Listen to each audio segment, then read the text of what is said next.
ندیدم شهی در دلارایی تو، به قربان اخلاق مولایی تو.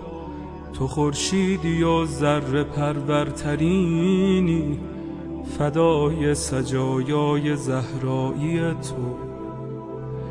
نداری به کویت ز من بینواتر، ندیدم کریمی به طاهایی تو. نداری گدایی به رسوایی من، ندیدم نگاری به زیبایی تو. نداری مریضی به بدحالی من، ندیدم دمی چون مسیحایی تو. نداری غلامی به تنهایی من، ندیدم غریبی به تنهایی تو. نداری اسیری به شیدایی من، ندیدم کسی را به آقایی تو.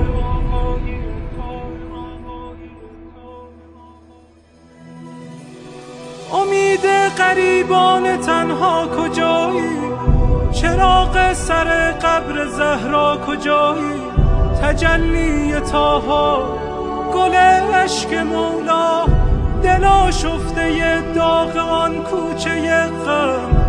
گرفتار گودال خونی، دل افکار غمهای زینب. سیه پوش قاسم، عزادار اکبر، گل باغ لیلا. پریشان دست علمگیر سقا، نفسهای سجاد، نواهای باغ، دعاهای صادق. کس بی کسی های شبهای کاظم، حبیب رضا و انیس غریب جواد الائمه. تمنای هادی عزیز دل عسکری، پس نگارا بفرما کجایی؟ کجایی؟ کجایی؟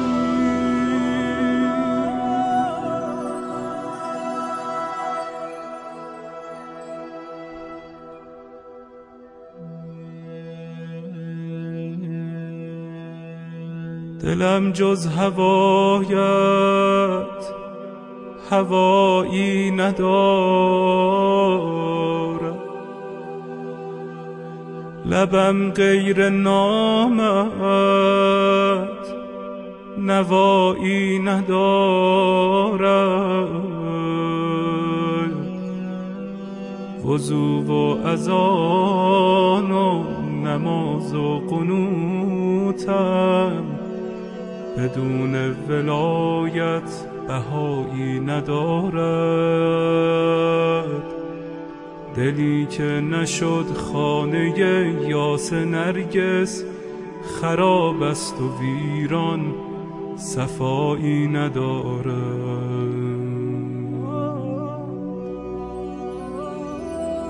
بیا تا جوانم